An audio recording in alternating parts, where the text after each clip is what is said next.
Hello students, this is a video for class 8 of supplementary book It So Happened. Chapter 2, Children at Work. This is fairly a long story. So this story will be video recorded in 2-3 parts. So this is the first part of the chapter. The idea is about working children, right? But the story is interesting because it has been narrated with some characters, and ultimately the story tells us the experience of working children, how they go through their lives, how they see the problems and face the problems and overcome the problems, the miseries and the sufferings that a working child goes through. So this is a lovely story. However, the story is not boring kind of lecture on the working children, lecture on child labor. No, this is very lovely, nicely put. Velu is a boy who has run from his house to Chennai. 2 days back he left his house. Why did he leave his house? Could be several reasons, but one reason will come in the story.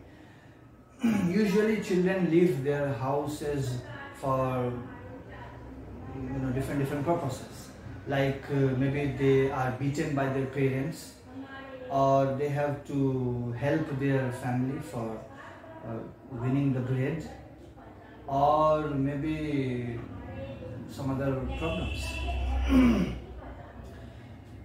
Velu left his house 2 days back to Chennai.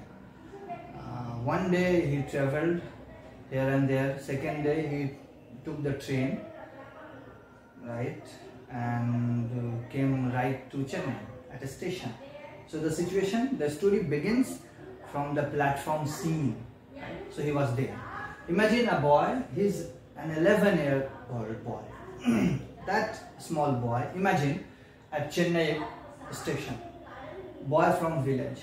What would the scene, right? He would be completely at loss.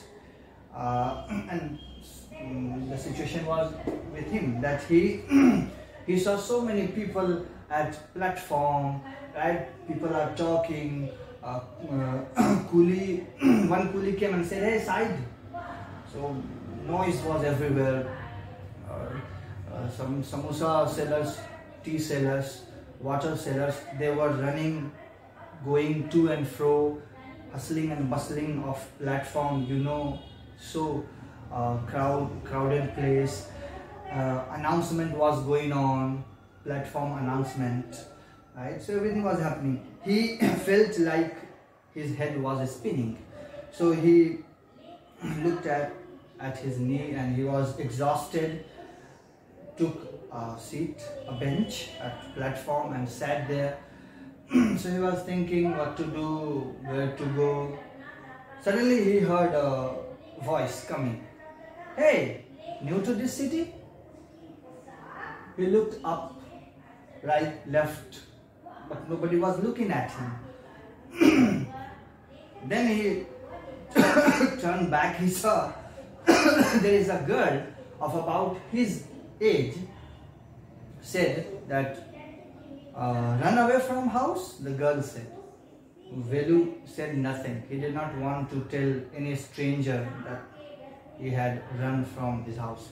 He said nothing. But the girl, who was, now the appearance of the girl was a bit like,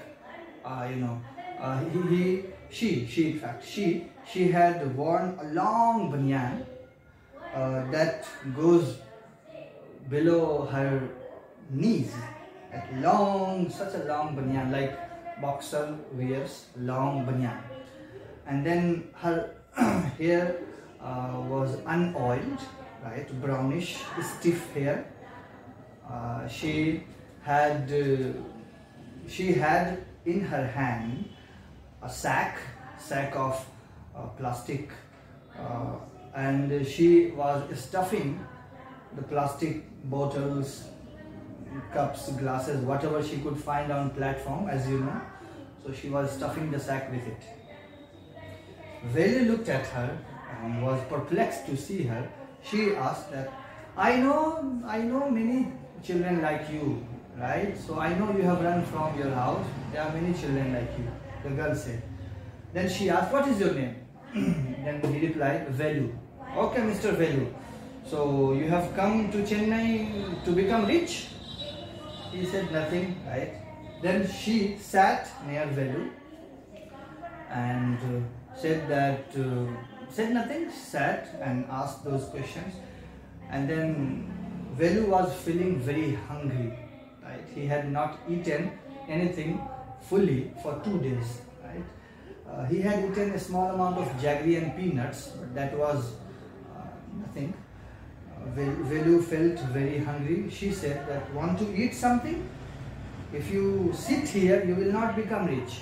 If you sit like tree here, you will not get anything to eat.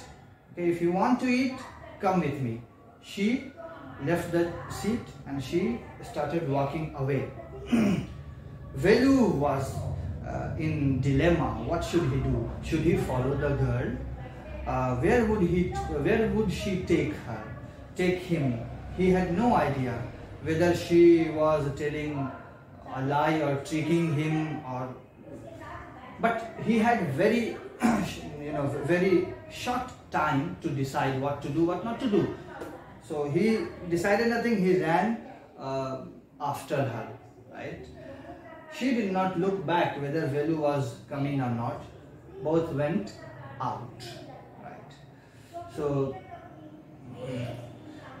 he started running after her, and at this point part 1 ends. We'll see you in the part 2. Okay, bye.